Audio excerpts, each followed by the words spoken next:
All right, I'm out here at Roy G Disc Golf Course. I've ran into some pros here before. After the Austin Open, I ran into Gannon Burr here. I asked him about the course. He said it was one of his favorite courses. And I've heard other pros who have played here, for the first time mention that as well. So it's pretty awesome. I'm at hole 1. I just warmed up. I'm gonna do a practice round. I'm trying to practice playing smarter like I would in a tournament instead of just my normal, which is try to throw as far as possible off of every tee, no matter how tight the fairway is. And it's a little bit different, of course, playing like reaching for a putter or a mid-range off the tee and simply just feeling the different disc in my hand on a tee where I'm used to throwing a fairway driver is surprisingly like distracting. So I need to practice that. And then I'm still used to, when I throw putters and mid-ranges, sometimes, trying to throw them hard and going further than I expected or off the fairway when I was just trying to play safe and play onto the fairway shorter distance. So I'm working on that today. It's pretty gusty right now, and I also slept weird, and so my neck and all the way down into my upper back here hurts a decent amount. Kind of feels like I pulled a muscle, but after warming up, it'll be okay, I think. It's happened before. All right, so hole 1 is 493 on the shorts. It's all the way down there on the right on like a terraced stone terrace thing. There's this telephone pole out here to the left. It's actually a good landing area because it gives you a clear tunnel to the basket. Otherwise, landing in the middle, you kind of have a smaller gap down the middle. Going really far down and to the right, if you don't hit any trees, is also good. Lately, when I've been playing like a hyzer flip down the middle that fades left, I've been throwing it a little too far actually and ending up fading too much to the left bushes past the telephone pole. So as my power's been increasing, I've been needing to learn when to, disc down. So I'm gonna practice discing down here, throwing a Watt and a Mako. All right, I'm gonna throw a bunch off the first tee here to help me keep getting warmed up. So I think the smartest play is for me to throw a Watt and just throw it down the middle and have it gently fade to the left without going too far.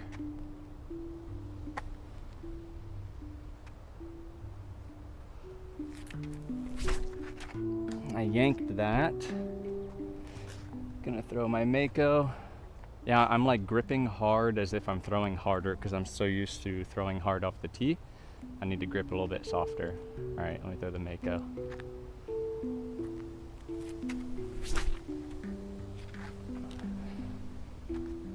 Okay, that should be the perfect spot. I found this Crave with no info on it. That's really flippy, so I'm gonna try it. Throwing it out to the left gap and hoping it flips right.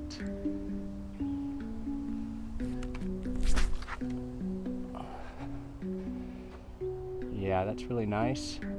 It actually, I don't think it went that much further than, because I went like a more indirect route, I don't think it went much further than the Mako. I'm gonna throw this really flippy IT kind of down the middle and see if I end up in a good spot on the right. Oh yeah, keep going. Oh no, it lifted up from the wind and got carried into the trees. All right, my Mako is right here. Perfect look to the basket. There's the Crave, and then over there is the TL. All pretty good spots. On the first tee, it's the only tee I'm gonna take my second shot off the lie. So here I think I should either throw, I'm a little bit more confident with the backhand than the forehand, so I think I can just throw my Watt here or the Mako, not really sure which one, and get it to gently turn. So I'm gonna throw the Mako. I mean the Watt.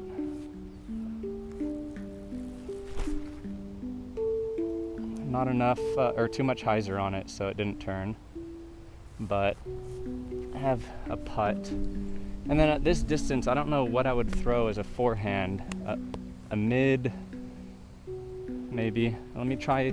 I have a pretty beefy buzz in Z plastic. I'm not very good at forehanding mid ranges or putters, but I'm gonna try it. So this should hyzer flip up, so it doesn't fade too early. Oh dude, that was actually gonna be perfect if I didn't hit that tree. Here's where my buzz landed after hitting the tree, so this is my birdie look.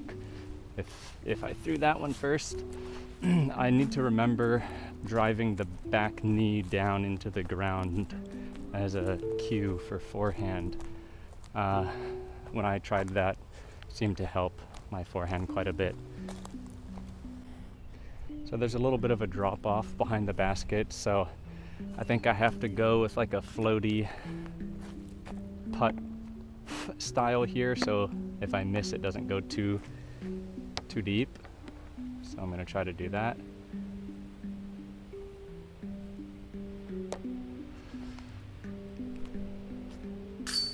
There we go.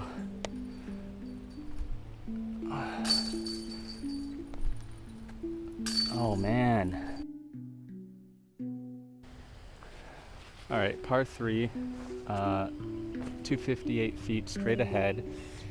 It, to me, always looks further, like it looks like it's really easy to overshoot actually.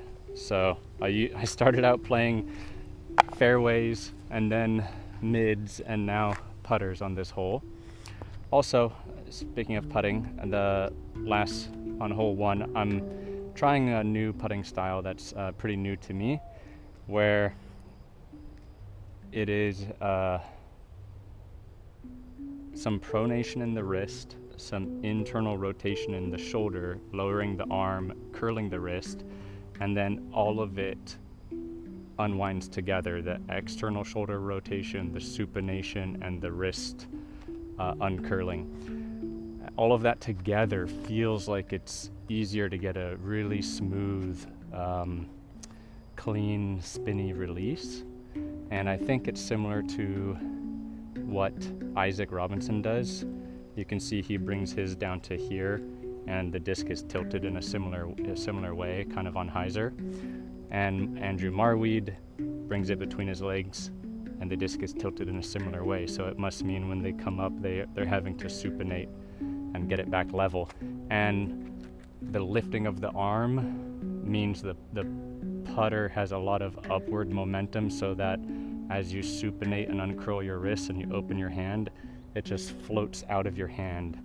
So I think that's why it helps with clean releases for me. Okay. I usually miss the center gap and go left, but because the Watt doesn't fade hard, I still usually have a putt look as long as I don't hit the trees. But I'm kind of aiming at the big tree on the left and hoping, that I'm either going to go left or right of it. And it's humid.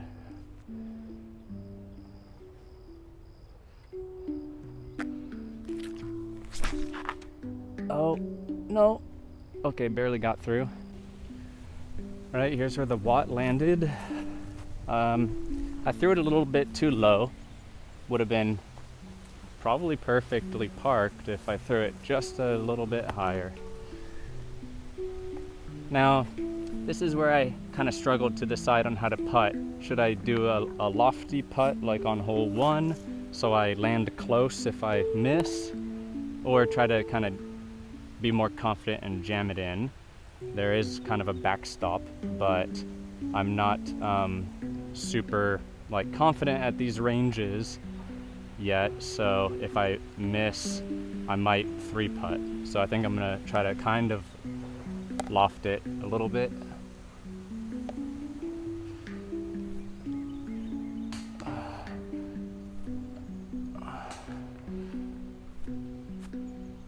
Okay.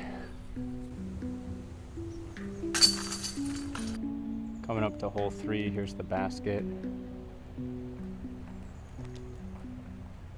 And then the tee pad is over here. Okay. I've been struggling to choose a disc and release angle for this shot shape. I'm gonna try this TL, which is kind of neutral to slightly stable. Oh, I went way too wide to the left, but I got lucky and made it through.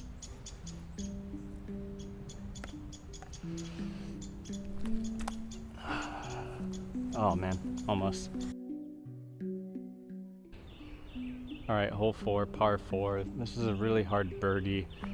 If you end up a little bit too far right, then you have a hard time getting around the right corner of guardian trees to access the green.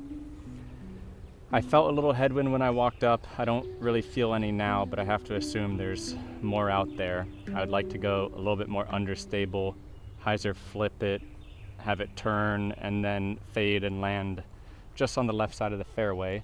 But the safer miss is to fade more to the left. So I'm gonna go with a TL, which is this one is just like slightly flippy.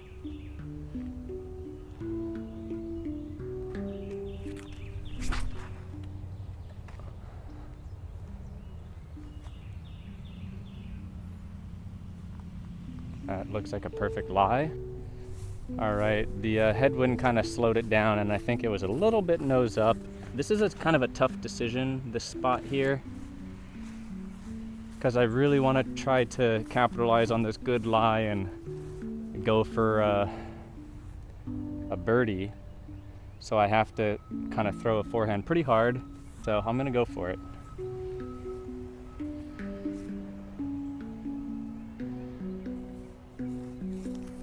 Oh, well, that should fade.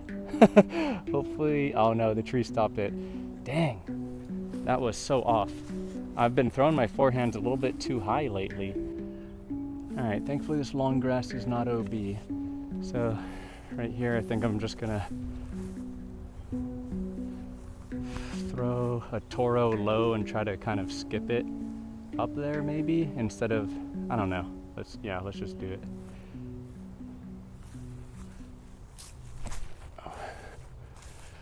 Oh man. Let me try to pure the gap with a watt.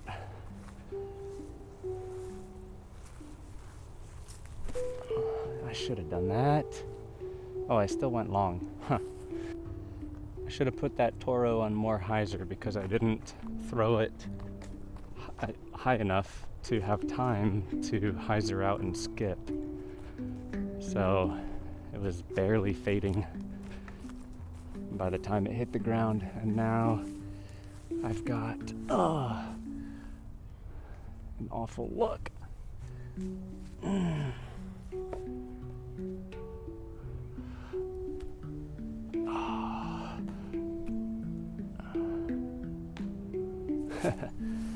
This is where I should have used the watt, but I didn't want to go pick it up. Someone's coming up behind me. I already threw it because I wouldn't have had to put so much Annie on the invader. Would have put less Annie and it would have floated and held the Annie there. I should have thrown a more overstable disc instead of the eagle on that last forehand.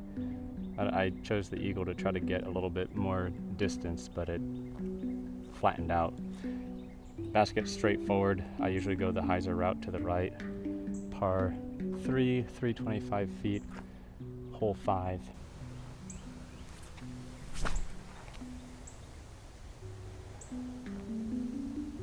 A bit short. All right, decent bit shorter than I want to be, but should be an easy par. I'm still gonna try to run it.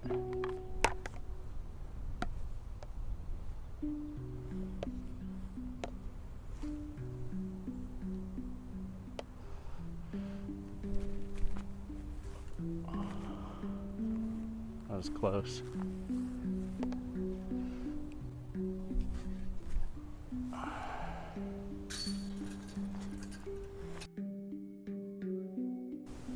All right, hole 6, 652.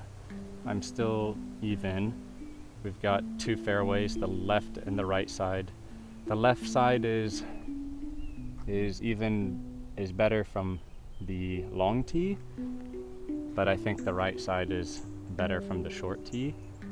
But I still feel like there's a good possible throw down the left side with a kind of a flippy disc. So I'm gonna try both. If I wanted to go max distance, I'd be throwing like 9 speed on the right side, hyzer flipping it, but it's risky because if it turns a little too much, it goes into the trees on the right. So I'm gonna do what I did a couple holes ago and throw the TL.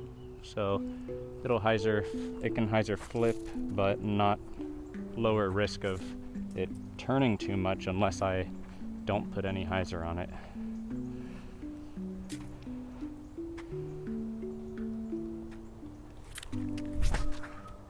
Oh yeah. Perfect amount of flip, but no fear of it turning over there. Okay, I'm gonna try a pretty flippy turn down the left side. This is flippier than my main turn, and I'm gonna trust that it's gonna flip, so I need to still put it on a little bit of hyzer.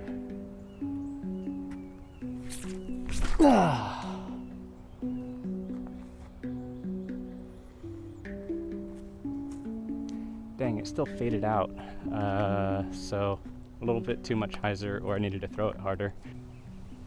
All right, the TL is just up ahead. And here I'm either gonna throw it again or go more understable. I should probably throw it again. Well, I could go my turn, which my more stable turn, still flippy, but I probably won't be throwing it fast enough for it to flip too much. My only concern is I want to go for this and bite off a lot of distance here, but I might fade out too much to the left. So we do kind of have a headwind, so I'm going to go with the TL again.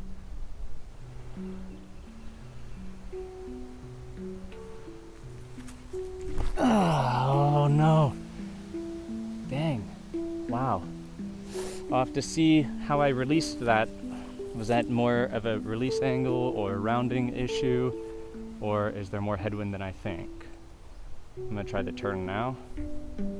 Hyzer, put it on hyzer.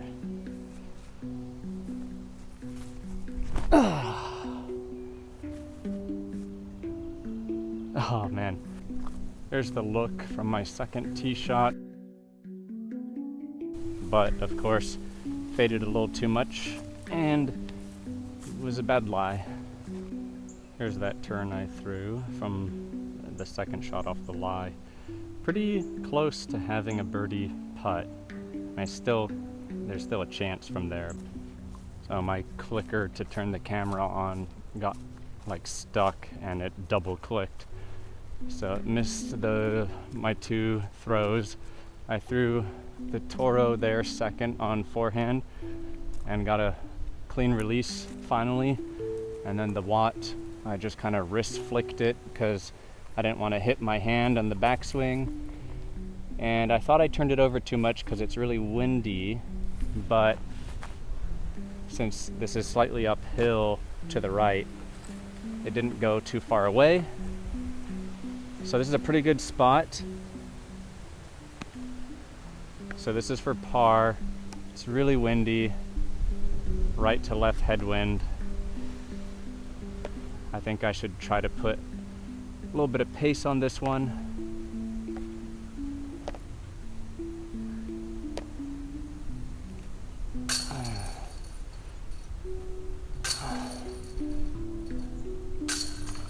Nice.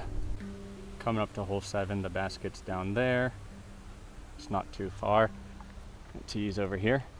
This is the first time since I started playing disc golf that my putting is feeling pretty decent, and it's a new style as well, which is exciting.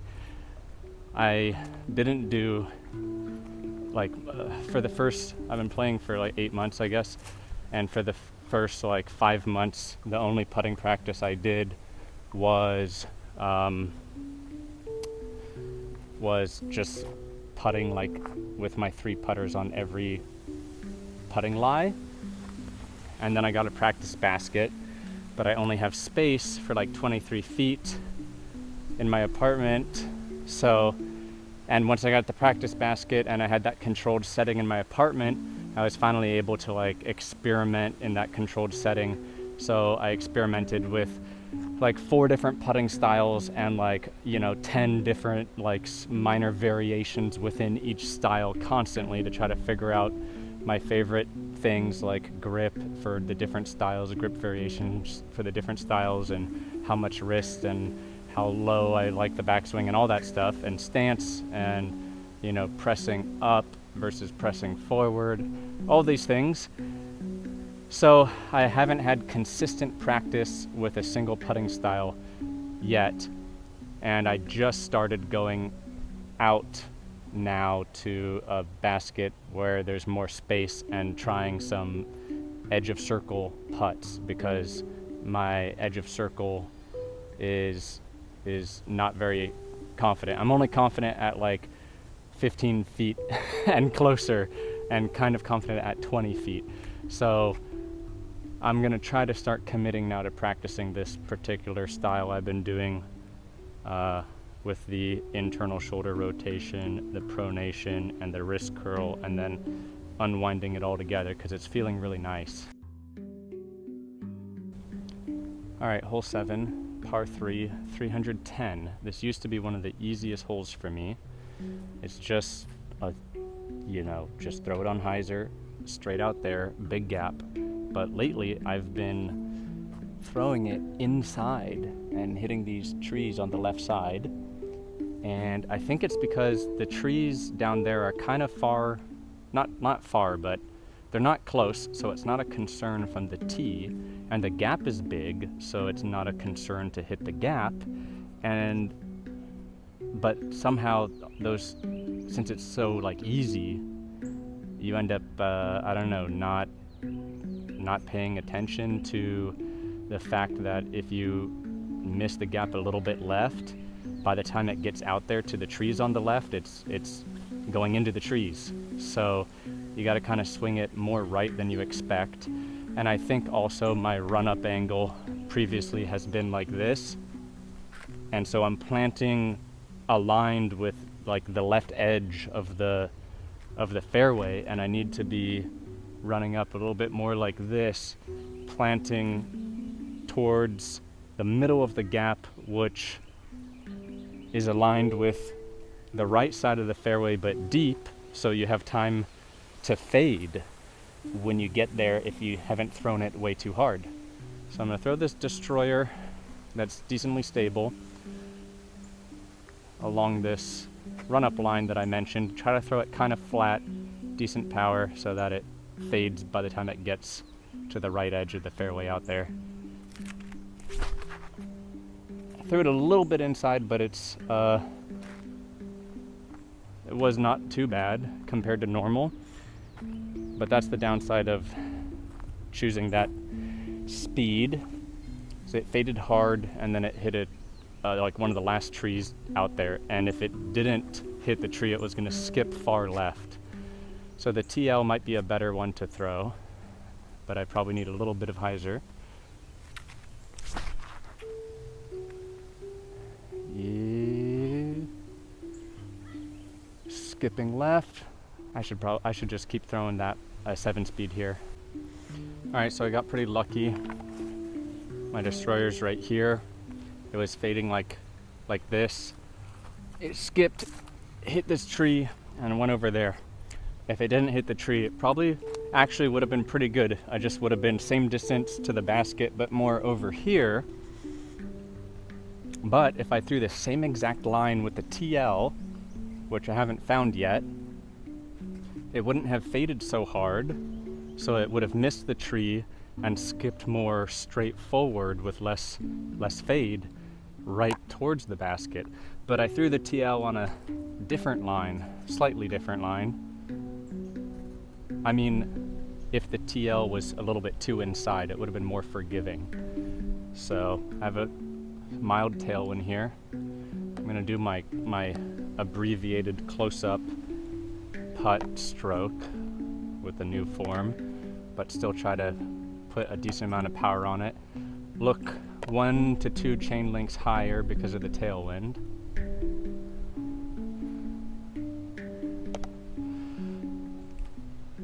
Oh yeah!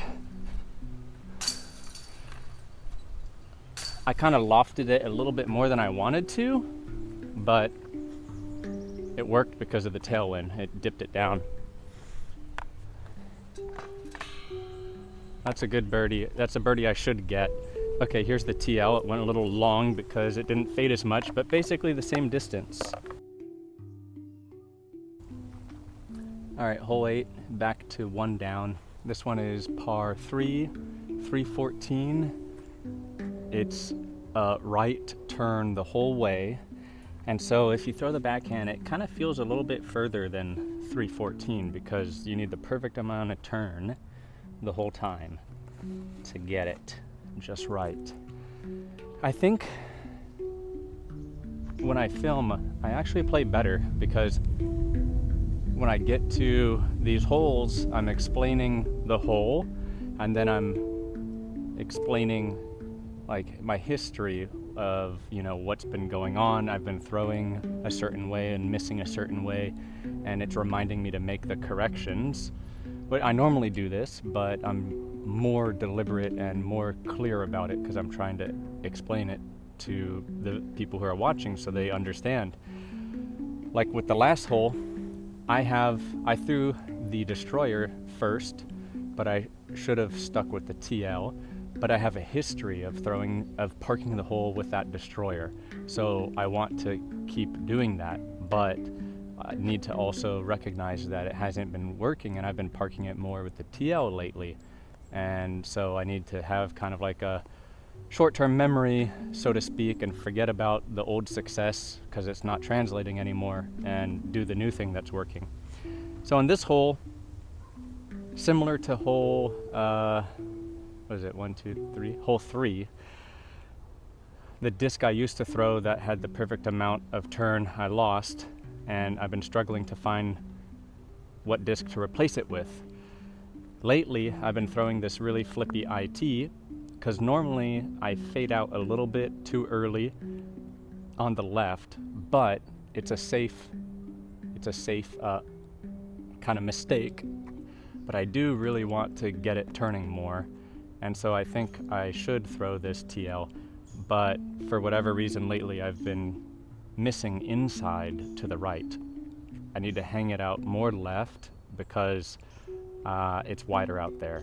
So, and this is pretty flippy, so I can release it on just a small amount of hyzer out left or a little bit flat, and it should be good. So I'm gonna aim at this kind of small, skinny tree, sort of straightforward, but it's on the left edge of the fairway.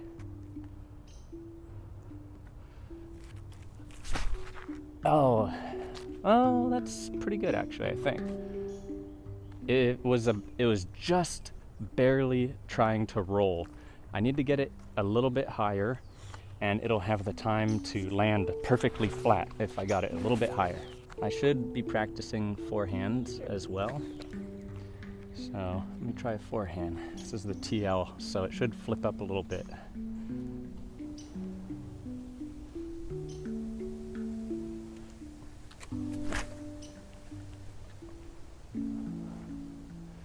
That is the best forehand I've thrown on this hole. Oh, my IT didn't go as far as I thought it did. Also, this course is pretty challenging. Par is like close as like a 900 or a little bit above. Yeah, par is actually I think a little above 900 rating.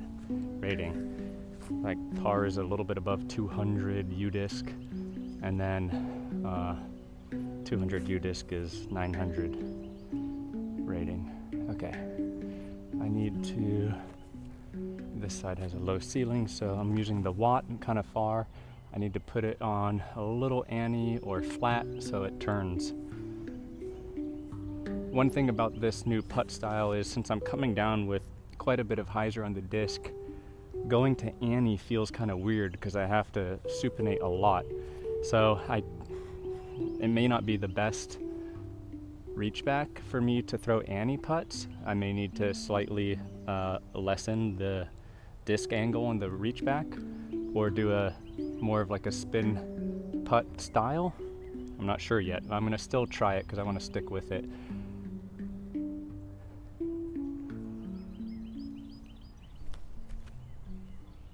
Yeah, that was pretty good, but you saw that you could see that it didn't hold the ante as much as I wanted it to.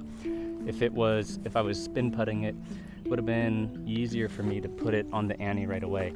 I don't have another understable putter like that, so I can't try it again, but I'll do it just with a more stable putter that's going to require even more ante. Boom.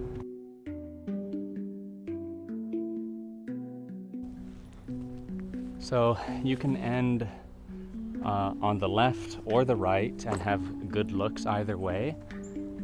Let's see, I'll do something new. So if you get past, let's see, what tree, I don't know which tree is what, but let's assume this is the tree with the hanging branch. If you get past it and end up on the left, you have a good forehand route to the basket. If you pass it and end up further up on the right, like around here, you have a nice backhand hyzer, like overstable hyzer skip, flare skip to the basket. If you land, but if you don't push far enough on the left or the right, then you don't have access to those lines. You're like just barely cut off from them. On the left side, there's a low ceiling up there if you're not far enough. And on the right side, you can still kind of have the line, but it's, you're not lined up with it properly. My usual play is to throw my turn pretty hard at the center trees, and if I put too much hyzer on it, it doesn't turn enough, I end up on the left. If I put not enough hyzer and it turns more, I end up on the right, and both are good as long as I make it under the tree. I've been feeling pretty good with that shot, so I think I don't think it's too risky, but I'm still thinking the safest play would be to throw my TL, but I'm gonna do the turn.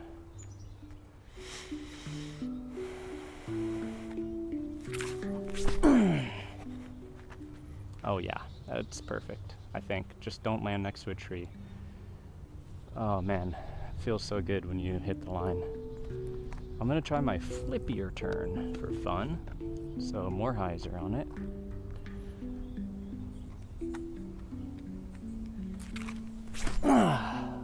Oh, wow, it's not turning. It must have been a little bit nose up. Okay.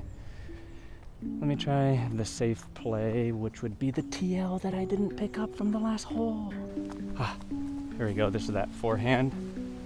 Closest forehand I've ever had on this hole. Alright, so my second tee shot, even with hitting the tree, made it up pretty far. There's the basket down there, and here's that low ceiling that I was talking about, where if you don't make it far enough, it's really hard. But at this close to the low ceiling is it's actually a pretty good lie. I would be happy with this lie. You can barely see the band through the trees there. And then this is my first tee shot, which is barely not, if it turned a little bit more, this is that right pushing hyzer with a hyzer flare skip, ideally tunnel. So I can't really go for that. I mean, I could, but I don't have a chance of getting close to the basket because I'm too far to the left making the turn like really sharp, the left turn of the path. But I still have a forehand out left. All right, so the last time I had a good lie and went for a forehand, I skied it and I used the eagle, and I said I should have done something more overstable probably. So I'm switching to the Thunderbird.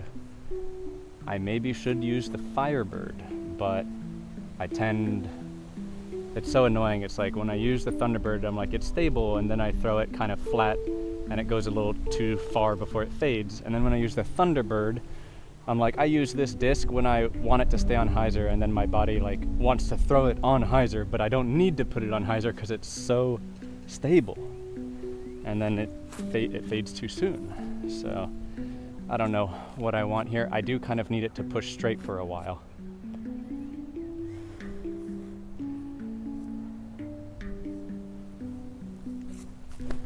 Oh, I skied it a little bit.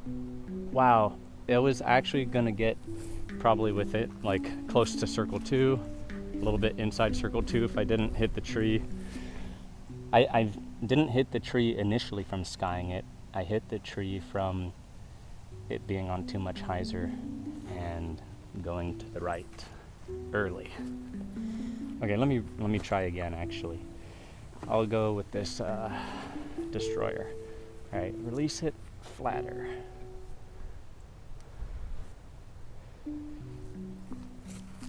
Oh, I can't release flat. I hit the same exact tree. Okay, one more time. Release it frickin' flat. This is the super beefy Firebird.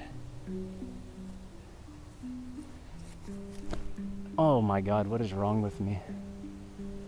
That's actually the best one of all of them though. Ridiculous. Who needs to release it flat?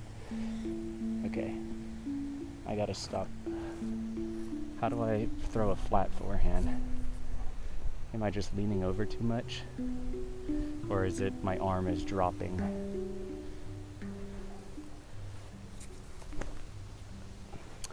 I think I'm just not used to, screw it, I'm gonna throw another. I'm just not used to the dropping the back knee. I think when I drop the back knee, I drop my arm and then I end up hyzering or something.